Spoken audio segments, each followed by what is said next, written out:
Welcome to ER's webinar. Terrorism has been probably the main international security issue for the last 2 decades. In the social sciences, it's been a subject for even longer than that. The explanations for the phenomenon have come from scholars in various fields, including psychology, criminology, and religious studies. But the only thing that any of them agree on is that terrorism is not monocausal. The issues that complicate the picture have included poverty, state fragility, ethnic tensions, and official corruption, alongside, obviously, ideology. To look at this today, we have 4 expert panelists. We have Alexander Lee, an associate professor of political science at Rochester University, Barak Mendelsohn, a PhD professor of political science at Haverford College, Bakary Sambe, the director of African Center of Peace Studies, and Isel Van Ziel, the African program lead of the management unit at Strong Cities Network. So if I go to you, Alexander, for the first round. You're on mute, sorry. Thank you. Could you say a little bit more about what we're talking about, other than radicalization in general, terrorism in general? I think, in a sense, the issues that feed into terrorism and kind of how you would weight the matters that lead to it and that foster it. So there are two slightly, the way I see it at least, there are two slightly separate questions here. There's a question of how your country gets terrorism, rather than a situation of no political violence or a situation where political violence is resolved in something that looks more like a conventional insurgency or civil war. And then there's a question of, within a given political situation, what leads people to become recruited to involvement in violence. And these are obviously related questions, but to a remarkable extent, the literatures don't talk to each other very much. The first has been historically reliant, at least on the quantitative side, on kind of country year type regressions. And the other has been involved on kind of, which is more where my research has been, on kind of individual level or perhaps incident level data. So the difficulties that kind of face these literatures are a little bit distinct from each other. So the problem in the individual level literature is historically just how few people it takes to run a terrorist organization that will get noticed, relative to, say, a political party that will get noticed, or a kind of insurgent army that will get noticed. And so we can come up with factors. My own work focuses on poverty, socioeconomic type variables, and surely they play a role, but my worry has always been that this is just, we're modeling this rare event, and that, yeah, socioeconomics plays a role, but perhaps if there is a plausible violent fissure in your society, it's going to attract, they're going to find the people somehow, no matter what. The kind of bigger social question, to my mind, that literature has always just been tortured by the problem of definition. So there's a bunch of cases where you can unambiguously say that is terrorism, but at the event level. But once you start to get into terrorist groups, or sort of separating out terrorism from broader other phenomena of political violence, you get into normative questions very quickly. So to my mind, there's actually a pretty simple answer here: is all of the terrorist campaigns that we talk about occur in situations where the state is too strong to for you to run a successful insurgent army. So this is the sort of strategy of desperation, and it plays into the ways these incidents are coded in other ways. Yeah, that's kind of my thought on the state of the literature as far as it goes. Thank you. If we go over to Barak for the next round. Remind me, Kyle, in the future not to follow Alexander. We'll try. So some of the things that I will say, Alexander just hit. But I will try to give my take on the general link between poverty and terrorism. And I would try to argue that we have two problems here. One is how do we conceptualize terrorism? And the second problem is the problem of public policy with relation to poverty, in which I will argue that to look at the link, at the nexus, and focusing on terrorism is a poor choice. We should instead focus on poverty and on ways to reduce poverty or similar kind of societal ills. So let me start by saying that we are not sure what really is terrorism. Definitions about terrorism, as Alexander said, there are plenty. There is no agreement. There is no reason to think that we're going to reach any kind of agreement. And of course, the problem that this creates is that it's really hard for us to establish empirical facts because what we're going to see depends a lot on how we define terrorism. So even just to come up with some notions about the relationship between terrorism and poverty, we might end up with very different kind of insights depending on what the empirical data will tell us. And what the empirical data will tell us depends on how we define terrorism. That's even before we get to the question of how dubious definitions of terrorist organizations are, since, you know, to be a terrorist, that's an identity marker. This is not a matter of operation. And then you have questions of, so what constitutes a terrorist? How many times do you need to participate in terrorist attacks to become a terrorist? Do you need 1? Do you need 5? Do you need 100? How do you separate then terrorism from insurgency, especially since we know that plenty of different kinds of armed non-state actors are using terrorism. Basically, almost all armed non-state actors are using terrorism to some extent, but we don't treat all of them as terrorist organizations. So this is a central conceptual problem that we have. That also leads to the question of why do people join terrorism enterprise? And the way that we understand terrorism would have very different kind of answers.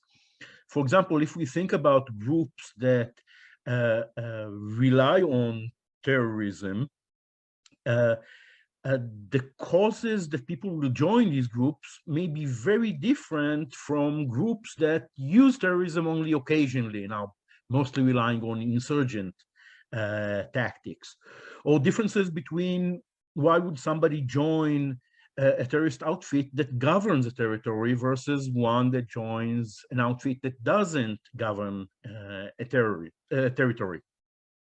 So think, for example, about somebody in Europe that wants to join Al-Qaeda or the Islamic State or the Italian Red Brigade. That doesn't really matter. You can have a variety of personal reasons, a whole range of potential personal reasons for why they would join.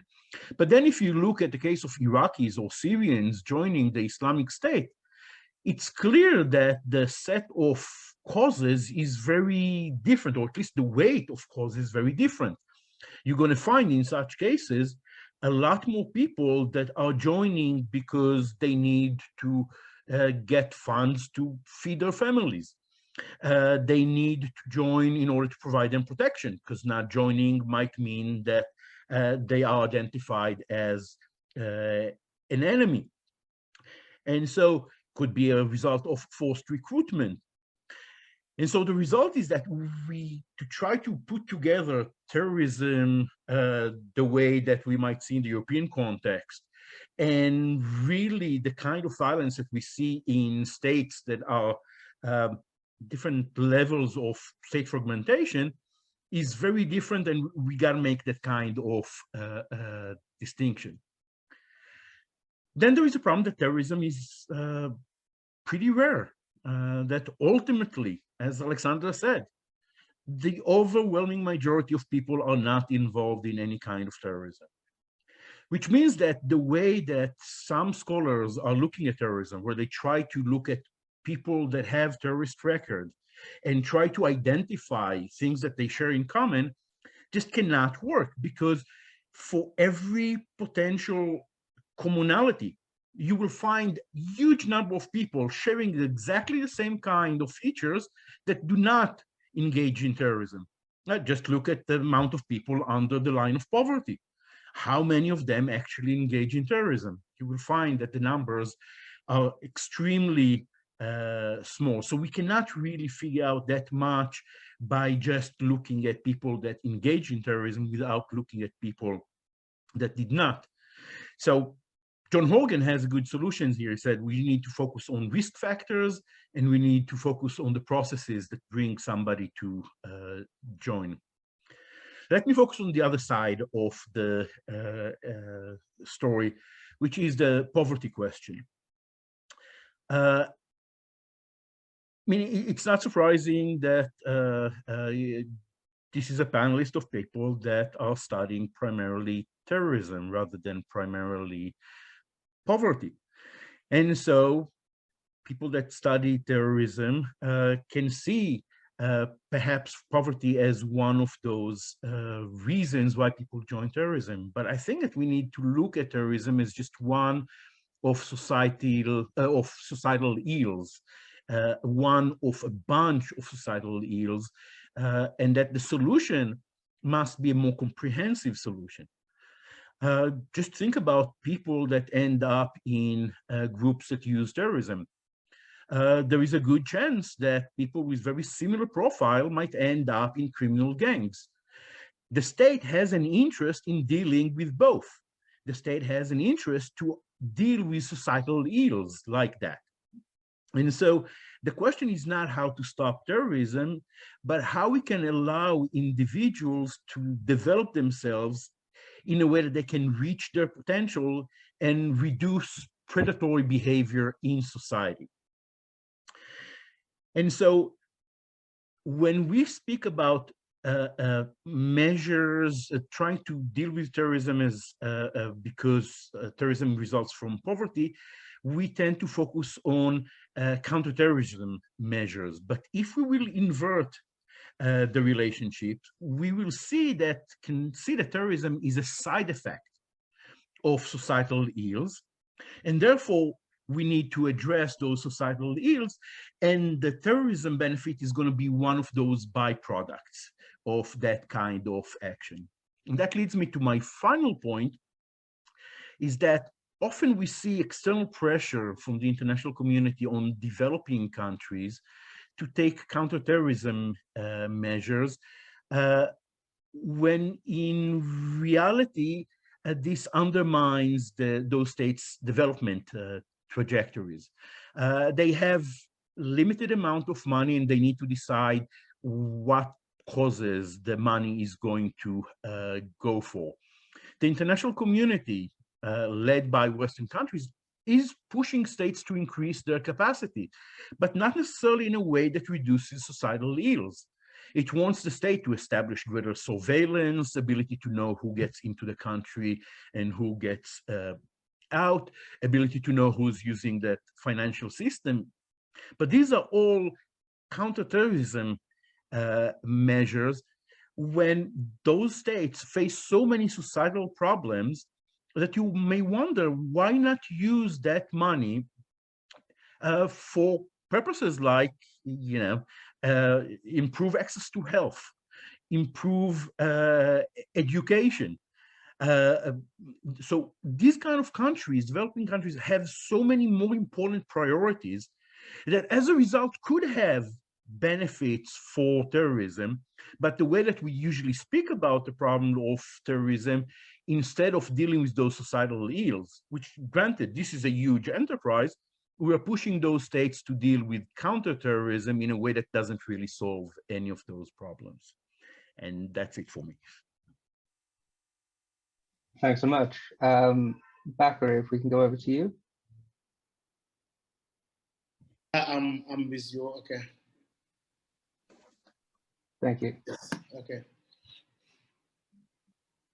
Thank you.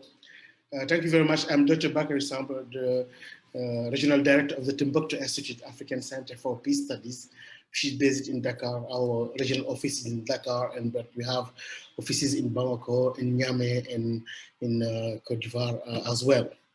I'm very glad to be among you to discuss this issue of radicalization in a different perspective from perhaps from yours, because I think that what is important for us is to have this comparative approach in order to have a better understanding of this very complex phenomenon.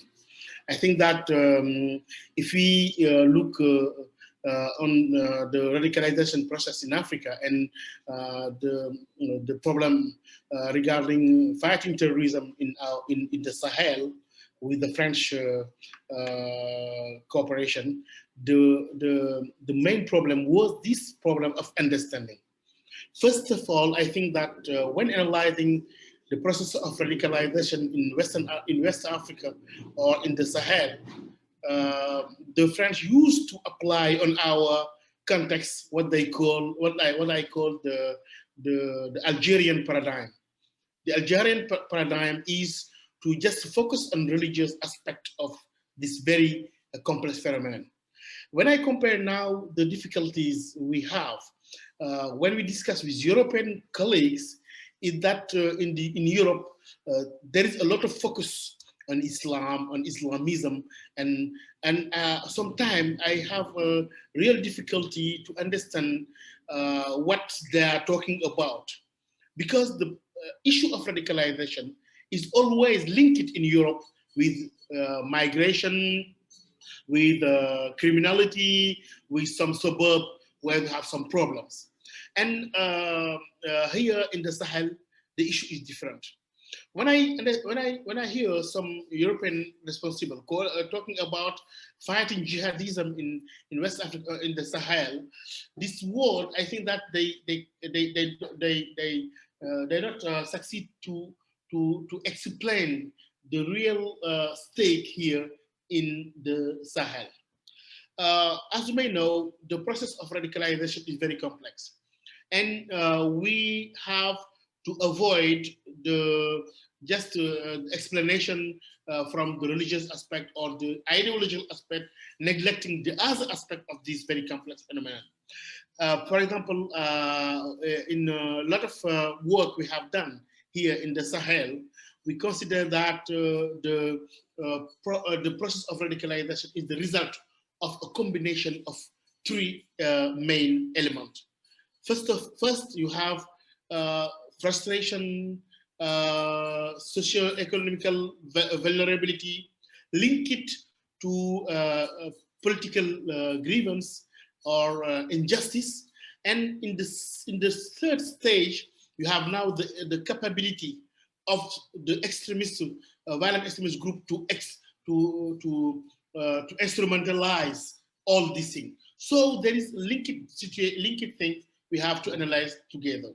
And there is also in the European approach, what I do not understand sometimes when discussing with some European colleagues, there is no differences done. You do not sometimes, mostly the French approach, did not differentiate between what we call fighting terrorism and preventing violent extremism. Fighting terrorism is the counterterrorism by military means, by intelligence, by some weapons in order to eliminate the target. But the problem is targets are able to regenerate if you don't tackle the root causes of violent extremism. And preventing violent extremism is to tackle the root causes of of extremism.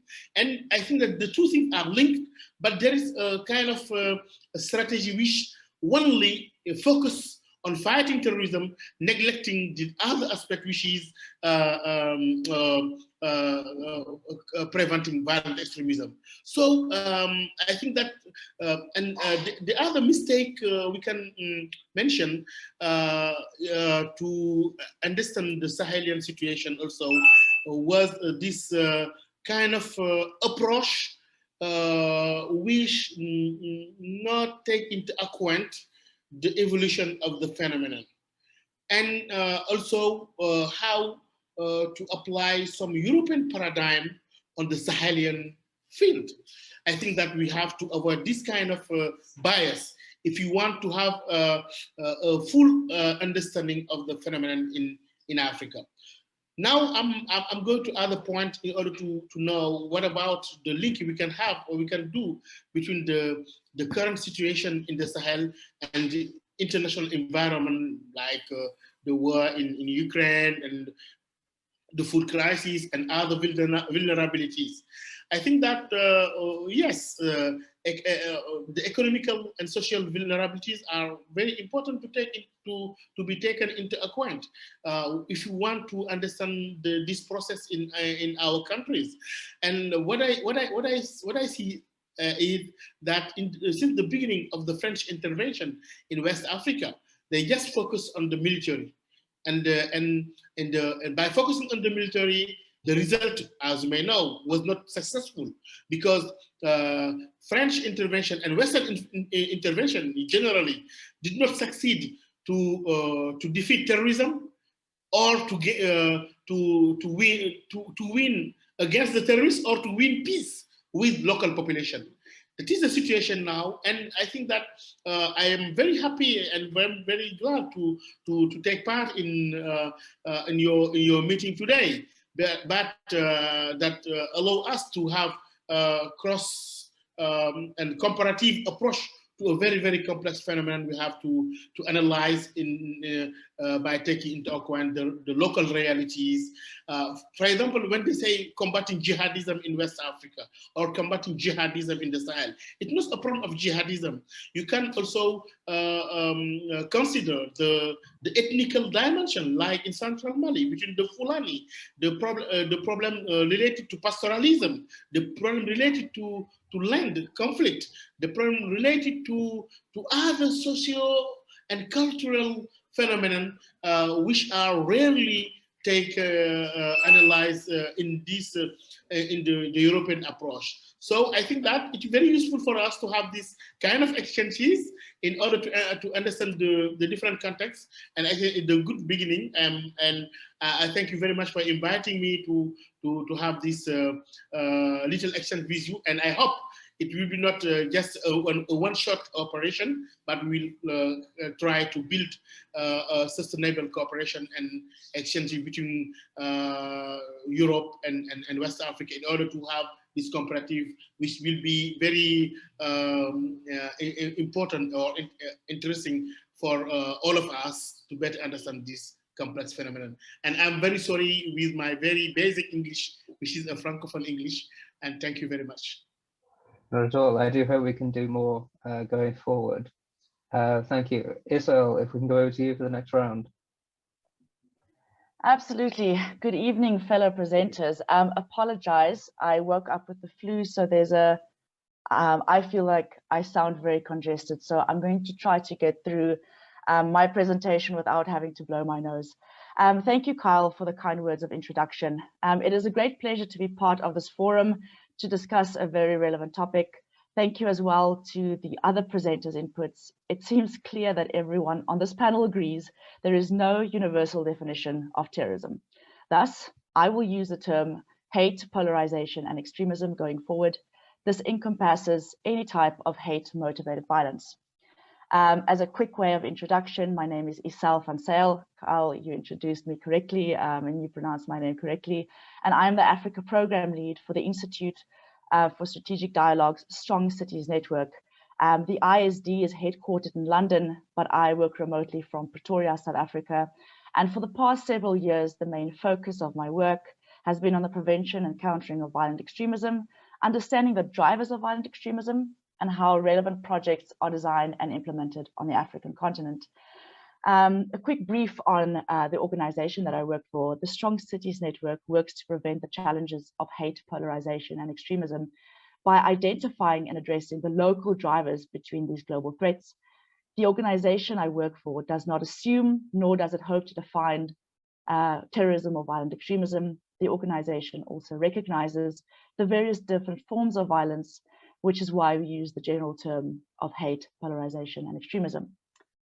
For this forum, we are asked to discuss the nexus between terrorism, poverty, famine, and state fragility in shaping the present and the future of terrorism. So first of all, let's quickly discuss the current threat and prevention landscape in Africa. According to the Global Terrorism Index for 2022, violent attacks in the Sahel have increased by 1,000% in the last 14 years, with underlying drivers such as lack of access to basic services, rapid population growth, and weak governance. Despite the decrease in violent attacks by Al-Shabaab in East Africa, the group continues to take full advantage of the weak or non-existent governance in rural areas across the region. Furthermore, 48% of global deaths carried out by terrorist or violent extremist groups took place in sub-Saharan Africa.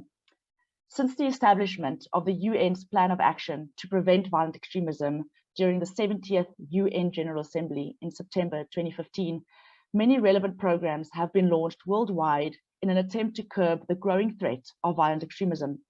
Many preventing and countering violent extremism programs are being implemented by practitioners working for local civil society organizations, non-governmental organizations, and international NGOs.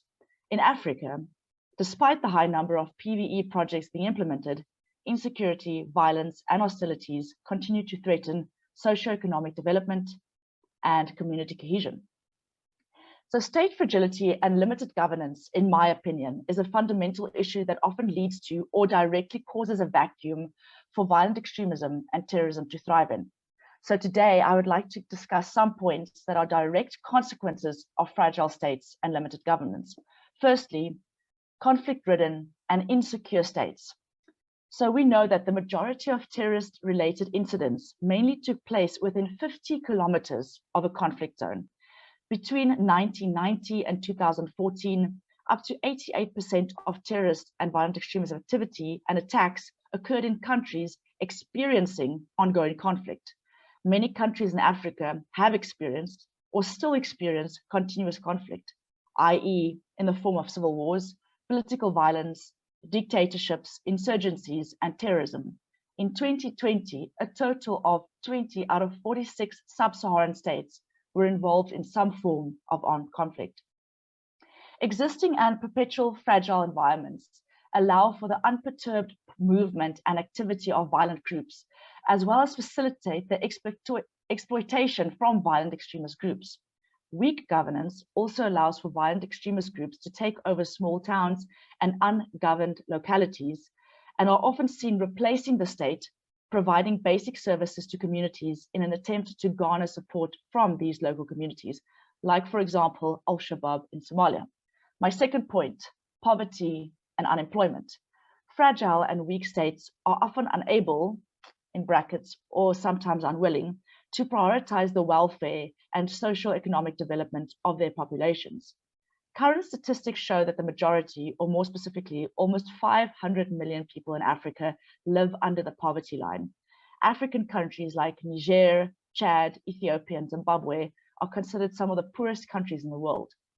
Poverty, to me, includes the lack of basic service delivery, such as medical services, access to clean water and sanitation, lack of access to safe infrastructure, housing, social welfare, and education. Without these key features, populations have limited opportunities to access and maintain sustainable livelihoods. Thanks to the research, such as the UNDP's Journey to Extremism in Africa, we understand that financial incentives offered by violent extremist groups play a very important role as a pull factor. Moreover, and as my colleague Dr. Sambe mentioned, the lack of basic service delivery, poverty, and high unemployment rates increase the distrust and resentment towards government authorities. My third point, the lack of post-conflict stabilization interventions. As I've mentioned, most of the African states that would be considered fragile or weak are states that have experienced or are still experiencing conflict. Most often, these fragile states seem to lack formal and sustainable post-conflict stabilization programs to rebuild and empower fragile countries that have experienced long-term conflict and violence. This includes the rebuilding of infrastructure, the rebuilding of political and social institutions, rehabilitating and reintegrating former combatants, and overall promoting conditions that improve the population's resilience to violence and insecurity. Moreover, long-standing traumas and psychological effects that perpetual violence and insecurity have had on social and community cohesion and the overall well-being of a population are rarely addressed. The lack of post-conflict stabilization efforts that include and or prioritize mental health approaches, such as psychosocial support and trauma counseling, would also hinder the rehabilitation and reintegration efforts of former combatants.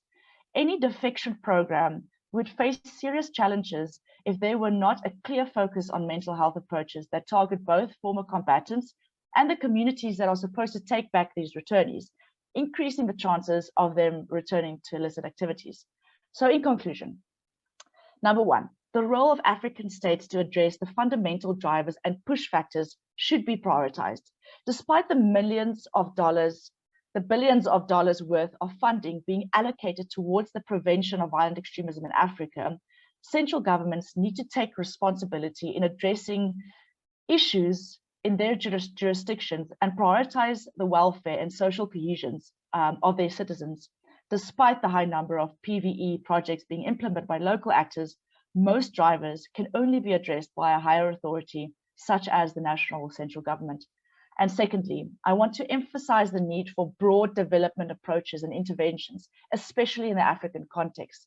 In the recently published UNDP's Prevention of Violent Extremism 2021 annual report, the UN agency strongly advocates for development-based approaches, especially on a continent where issues such as poverty, unemployment, socioeconomic marginalization are considered the biggest drivers of violent extremism and terrorism. Thank you for listening. Thank you so much. If we move into the questions round now, and we'll go around the same order that we just did. So I want to ask the first question. Basically, I want to, for instance, play devil's advocate here. So we talked about terrorism or groups that use terrorism, groups that use violence as was said, as societal ill or as a product of people not reaching their potential. However, I want to give kind of two counterexamples. So one is the original terrorists of the modern era, the terrorist revolutionaries in Russia. They came about during a period of political liberalization. They were entirely a product of the intelligentsia.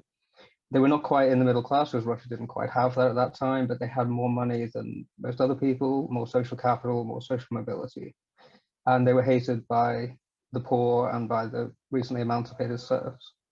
In the present day, in say Pakistan, a group like Lashkar-e-Taiba, it's composed of the most educated people in the country, the people who have the most money, the most opportunity to have done something else. And again, we don't have great polling on this, but as far as we can tell from the polls in Pakistan, it's the most vulnerable people who hate terrorism the most and who resist its impact, if only because it brings down indiscriminate retribution from the state.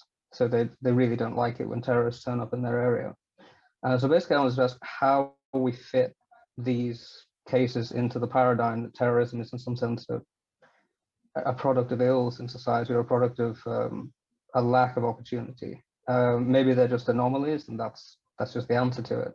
Or is there something broader we can understand from it?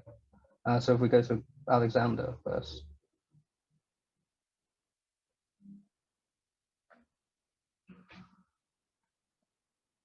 Sorry, I think you're on mute. Alexander, you're on mute. I'm so sorry. Yeah, that's good, because I'd like to respond to a few things other people said as well. So for sure. My take on this, which is admittedly a contentious one, is that there are three somewhat distinct causal pathways here that depending on the situation in your country. So one is the sort of there's a civil war and insurgency situation. Bakaria, you trying, Professor Samba, are you trying to say something?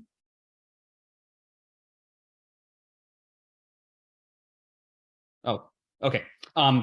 Anyway, so, and in situations like that, it's a problem of weak states, and the individuals who are joining it are doing it often because they're coerced or for economic reasons. So this is your Al-Shabaab. This is your Sendero Luminoso kind of situation. So to my mind, kind of still the leading take on that kind of a situation is Firon and Late in 2003, right? That this is weak states. It's got nothing to do with poverty and grievance. If you have a weak state, somebody is going to come by and try to set up a violent alternative to it. And whether they choose to base that on some sort of religious extremism or just some steal the diamond mines, put it in your Swiss bank type thing is sort of a little bit contingent. So that's sort of the first type. The second type is sort of your classic cases.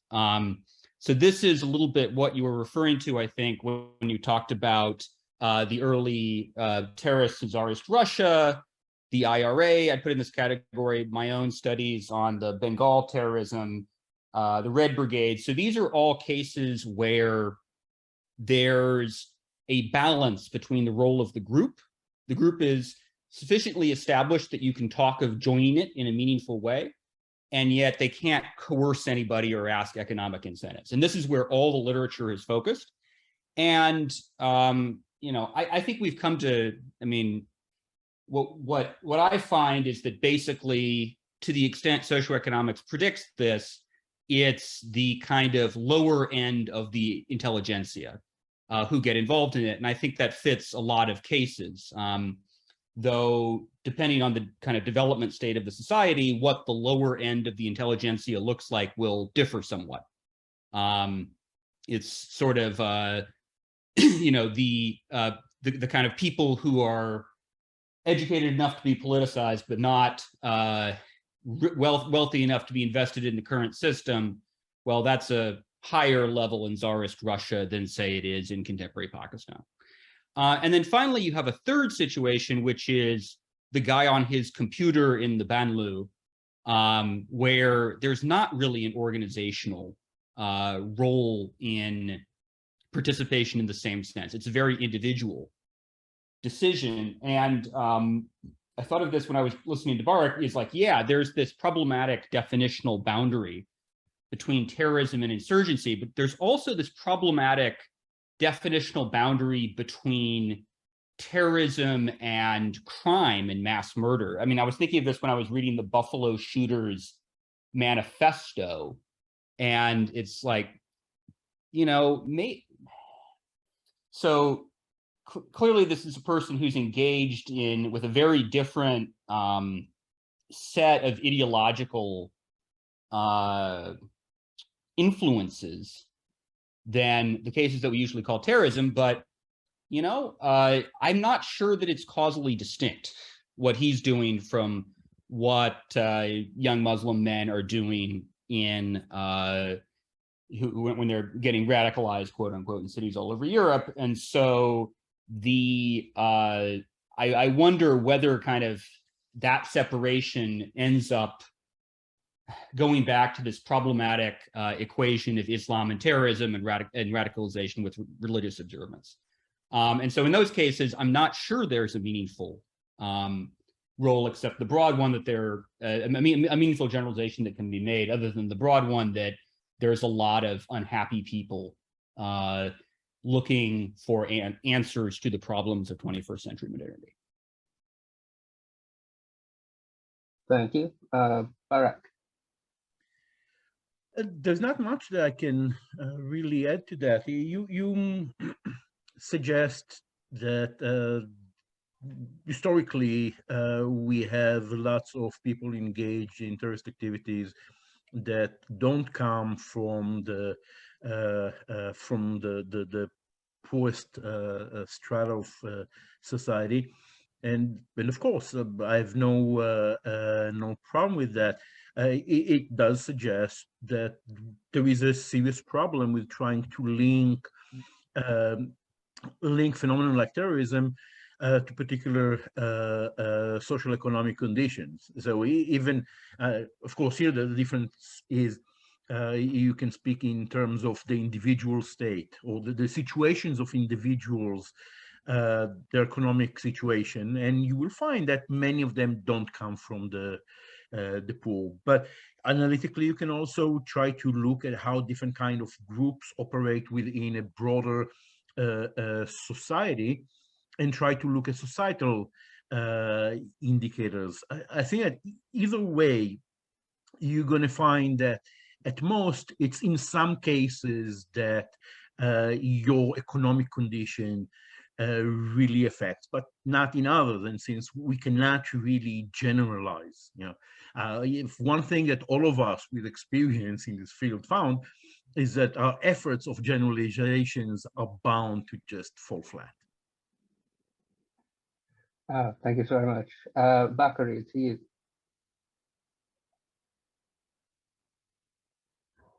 I think you may be on mute.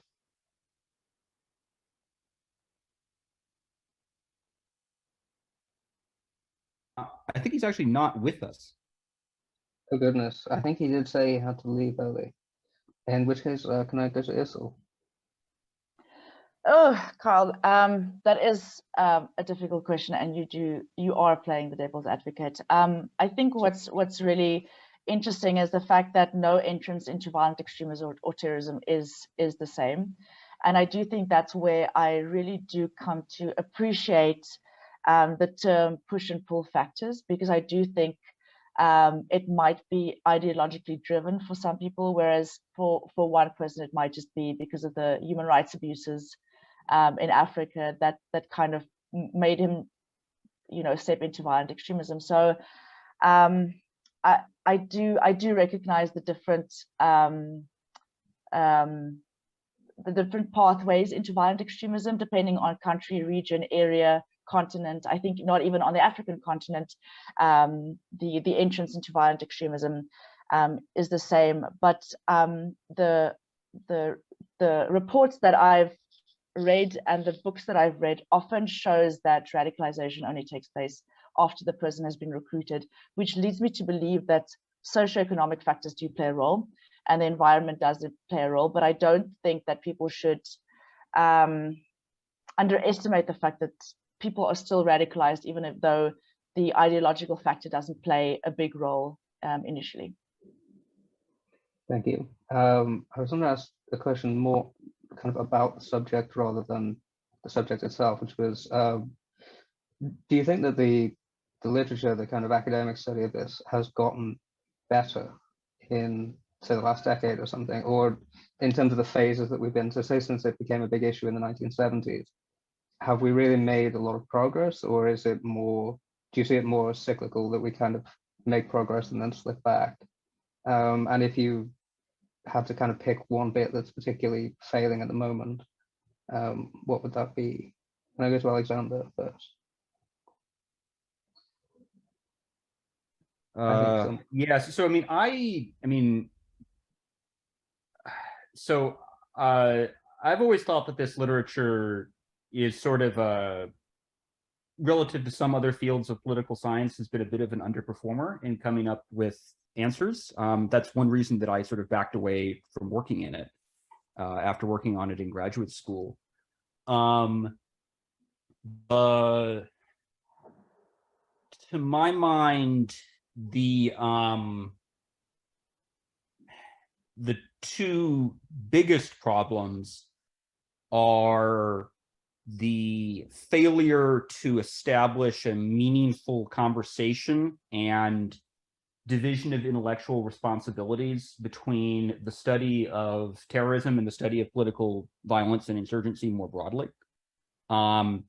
And that sort of led to terrorism studies focusing very much on these few cases that everybody can agree are terrorism, but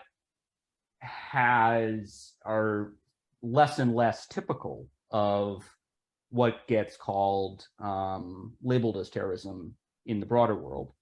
And then the second problem is this over-reliance on country, year, and incident data in the quantitative field. To my mind, we've kind of reached a point where, you know, if you get these data sets like the GTD or ACLED or something, it's very much this kind of, when you bomb from 35,000 feet up, you can't hear the children scream thing, right? Like, you're abstracting so far away from the actual human behavior and the actual social processes that it's very difficult to get meaningful results that will convince the rest of the discipline. I think there's a problem, especially with the data on, so for example, often it's said Al-Qaeda's height in Europe was in 1995, and that was the GIA bombings in France, but there's distinct questions about actually who did those that make that not very helpful. Thank you. Barak, go to you. Again, I will continue Alexander's line. Well, first, yes, data is notoriously poor. And I think it's becoming more problematic because the tendency in political science in general is to become even more quantitative. And perhaps for some issues it can work out. But the quality of the data that we have in terrorism did not improve that much that we can actually reach any kind of meaningful conclusions. Just look at the number of attacks that are unattributed. The fact that we then cut them out of any kind of analysis is a huge problem, because if you could attribute, it could give you very different kind of answers. So I think that in some ways, the fact that the quantitative methods are so dominant in political science is actually undermining our knowledge in terrorism studies. So that's one. The other, and again, going off what I said earlier, is that I think that we have a too narrow conceptualization of terrorism, or that we should not look at terrorism separately than armed non-state violence. I think that if we can look more broadly at the phenomenon of non-state violence, we can probably get some more interesting and better insights, and we will be able to overcome then the distinctions between terrorism and insurgency. We can think about these issues as societal challenges, challenges against the state. And I think that by looking at a broader set of actors this way, we could get out of the straitjacket of terrorism studies. But it's not easy. Almost everybody is studying particular non-state actors in silos rather than across the board. And as the phenomenon of non-state violence is becoming more apparent, not less, availability of means for individuals to kill are just becoming more easily acquired. Ideas about how you could kill people, if you can use your car as a major assault weapon, then clearly the risk of non-state violence is something that is increasing, and that the state cannot really deal with that fully. And we need to try to think about, rather than elimination of terrorism, we should try to think about what do we do in an age where non-state actors are not just empowered, but have greater capabilities to challenge states and other societal actors, and how you maintain order and hopefully a just order within that kind of system in which lots of individuals and groups can find different venues to let their grievances out that will undermine the collective effort of the state or the collective interest of the state. Thank you. Over to you. Okay, so Carl, if you're asking this question on the topic that we're discussing tonight, I would say that I would like to be optimistic and say that we have made progress with research, especially regarding drivers and methods of recruitment, region specific. Also, what has proven successful and what should be avoided. However, unfortunately, I don't believe that the research that's being conducted and published, I don't believe it's reaching the relevant audience. I think, for example, if the state and human rights abuses by military and security officials in African states are considered the main perpetrators, I know for a fact, or I'm quite aware that the research won't be reaching them. In that case, they don't know about their role in the drivers of violent extremism. What I do think where the cycle should be stopped, and what I really do think should be addressed, is the over securitized and politicized approaches to addressing violent extremism, and also the cookie cutter approaches that are taken from one context and applied to another. For example, the European context applied to the African context. I know that this line or the word cookie cutter has been used so many times and so many years ago, but unfortunately, Kyle, it's still happening where multilateral organizations, international organizations, use the same approach that they would have used, let's say, for example, in the Ukraine or in the Balkans, and apply to Africa. And I think that should cease. I think if we had time, we would. I think the word cookie cutter would appear a lot in a radicalization discussion or de-radicalization discussion, especially. I wanted to put one final question to you, and if you want to add on anything that you think is as a kind of closing statement, that would be great.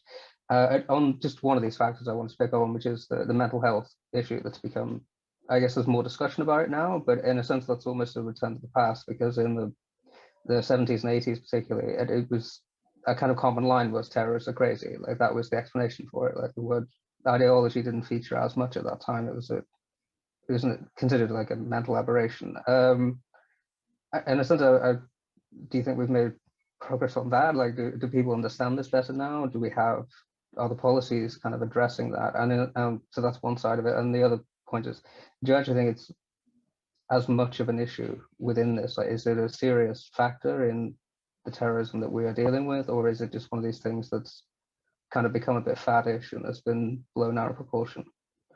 If we go to Alexander. Yes, so kind of historically, people kind of, it was non-academics who said terrorists are crazy, and there was an enormous amount of pushback to that. And like the finding was terrorists aren't crazy in the 70s or 80s, and that always made sense to me, right? Like if you're in a Palestinian in a refugee camp in Lebanon, it would be crazy not to join Black September if the opportunity was offered to you, just because they're offering you all these socioeconomic benefits to do so. So you get kind of a wide variety of people.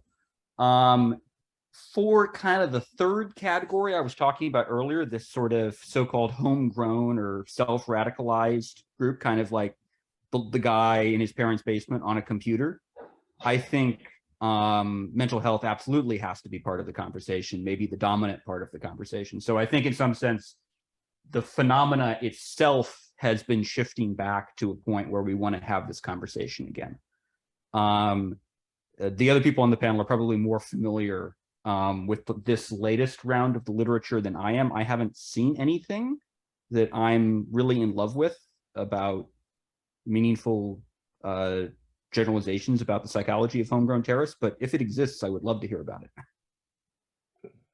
I probably should have said at the outset, sorry, that there is also this element that now it's almost shifted the other way, in the sense that it's considered if somebody has a mental health problem, almost by definition, what they do can't be terrorism, because they're sort of not really responsible. Yeah. No, I mean, but that, I mean, but then if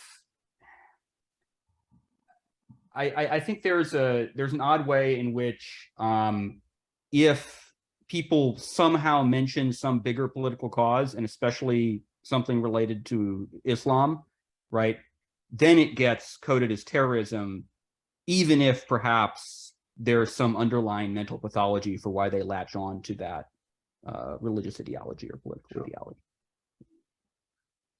To Barak. Mental health is probably more important in the case of lone wolves, but I agree with Alexander. We got better. You don't see much discussions about terrorists as crazies.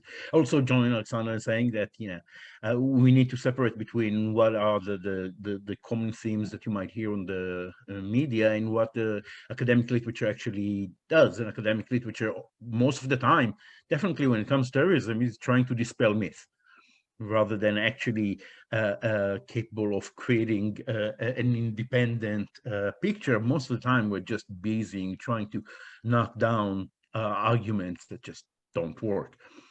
So the idea of terrorist as necessarily crazy was such one, but of course, our way of thinking about mental health has significantly advanced since the 1970s and 1980s, and we can understand better. So mental health now for us is not being crazy or not.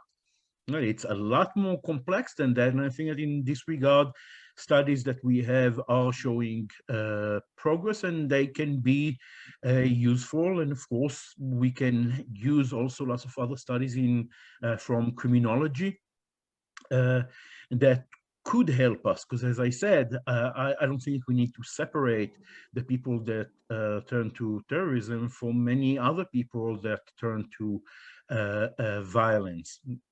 So that's one point about mental health, but I want to say that I'm also increasingly uncomfortable with the way that the discussion about mental health is becoming, or is, we see that discussion primarily when it's white people killing minorities, and it's when you attacks by Muslims in most locations, or by any kind of brown people in most locations, you will see that the media is trying to find less of the, will show less interest in the mental health explanation, and will try to go more to ideology. Whereas when the perpetrator is somebody that doesn't fit with our stereotype, right? A white successful man, for example, then we have that tendency, and we see that too often people are trying to search for mental health issues, and that's problematic, and I'm not sure that we already found a solution. Again, it's less of a problem in the academia, it's more of a problem in the daily discourse of terrorism. But I didn't see as many articles about the mental health state of an Islamic State lone wolf than you see for white perpetrators. Thank you. Isel, to you for the last round. Yeah, perfect, Kyle. No, I'm very interested to hear about what Barak and Alexander are saying, because it's very focused on the Western world, and when I think about a mental health approach, it's something quite different. Carl, I would say that yes, I think there's an increase in mental health approaches, especially regarding the prevention and countering of violent extremism. Even if it's just about removing the stigma around getting psychosocial support and trauma counseling, and something that's, and I'm happy that you've asked this question, because I'm hoping to undertake a research study quite soon on mental health approaches. It becomes crucial, especially when it comes to the rehabilitation and reintegration of former combatants, to ensure that they are eligible to return back to the community, but also to kind of provide the community with psychosocial support in order for them to accept back the former combatants. Because I do think, and as I've said in my presentation, I don't think that there's a lot of hope for amnesty programs if there's not mental health approaches being applied to prepare the community as well as former combatants. Thanks, Carl. Thank you very much. Thank you all for that. It was a very interesting discussion, and it obviously leaves a lot for future discussion. So I hope we will be able to have you all back at some point. Thank you very much. Have a good evening. Thank you, Carl. Bye, everyone. Bye-bye.